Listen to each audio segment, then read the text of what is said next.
ഹേ സിനിഫൈൽസ്, അപ്പോൾ എല്ലാവർക്കും എൻ്റെ ചാനലിലേക്ക് സ്വാഗതം. ഇന്ന് കുറച്ച് സിനിമ അപ്ഡേറ്റ് ഉണ്ട്. ആദ്യത്തെ ഒരു OTT അപ്ഡേറ്റ് ആണ്. ആര്യൻ എന്ന സിനിമ ഈ മാസം 28-ാം തീയതി നെറ്റ്ഫ്ലിക്സിൽ കൂടെ 5ഓളം ഭാഷയിലൂടെ OTT റിലീസ് ചെയ്യുന്നതായിരിക്കും. അടുത്ത മാസം 5-ാം തീയതി, അതായത് ഡിസംബർ 5-ാം തീയതി സ്റ്റീഫൻ എന്ന സിനിമയും നെറ്റ്ഫ്ലിക്സിലൂടെ OTT റിലീസ് ചെയ്യുന്നതായിരിക്കും. കഴിഞ്ഞ ദിവസം നമ്മുടെ ചാമ്പ്യൻ എന്ന സിനിമയുടെ നമ്മുടെ അനശ്വരാജൻ്റെ ചന്ദ്രകല എന്ന കഥാപാത്രത്തിൻ്റെ ഗ്ലിംസ് വന്നിട്ടുണ്ടായിരുന്നു. അപ്പോൾ യൂട്യൂബിൽ അവൈലബിൾ ആണ്. അപ്പോൾ എല്ലാവരും ജസ്റ്റ് ഒന്ന് ചെക്കൗട്ട് ചെയ്യുക. നമ്മുടെ പ്രഭാസ് അടുത്ത വരാൻ പോണ സിനിമയാണല്ലോ രാജാ സാബ്. അപ്പോൾ അതിൽ ഒരു റിബൽ സാബ് എന്നാണ് സോങ്ങിൻ്റെ പേര്. അപ്പോൾ ആ സോങ് ഇന്ന് വൈകിട്ട് 6:11 റിലീസ് ചെയ്യുന്നതായിരിക്കും. സിനിമയുടെ ചെറിയൊരു പ്രൊമോ എല്ലാ ഭാഷയിലും ഇപ്പോൾ നമ്മുടെ യൂട്യൂബിൽ കിടക്കുന്നുണ്ട്. അപ്പോൾ എന്തായാലും ഒഫീഷ്യൽ സോങ് ഇന്ന് എന്തായാലും വരുന്നതായിരിക്കും.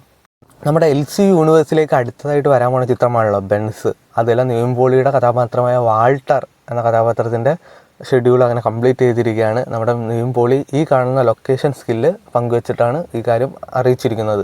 എന്തായാലും നമുക്ക് ബെൻസിന് വേണ്ടി വെയിറ്റ് ചെയ്യാം.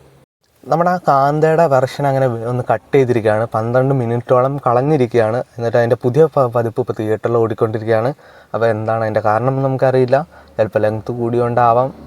പക്ഷേ എല്ലാവരും നല്ല പോസിറ്റീവ് റെസ്പോൺസ് കിട്ടിയൊരു സിനിമ തന്നെയാണ്. എന്തായാലും OTTയിൽ ഇപ്പോൾ എങ്ങനെ റിലീസ് ചെയ്യണമെന്ന് നമുക്കറിയില്ല. എന്തായാലും സിനിമയുടെ ആദ്യത്തെ കട്ടിൽ നിന്ന് ഒരു 12 മിനിറ്റ് എന്തായാലും കളഞ്ഞിട്ടുണ്ട്. നമ്മുടെ കിൽ എന്ന ഹിന്ദി സിനിമ ഭയങ്കര ഹിറ്റായൊരു സിനിമയാണ്.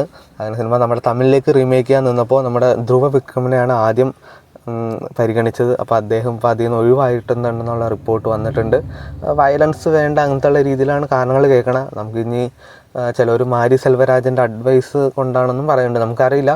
എന്തായാലും ബാക്കി പുറകെ നമുക്ക് റിപ്പോർട്ടുകളൊക്കെ വരുന്നതായിരിക്കും. അപ്പോൾ ഇതുപോലത്തെ സിനിമാ വാർത്തകളും OTT വാർത്തകളും റിവ്യൂസൊക്കെ അറിയാൻ വേണ്ടി ചാനൽ സബ്സ്ക്രൈബ് ചെയ്യുക, കൂടെ സപ്പോർട്ട് ചെയ്യുക.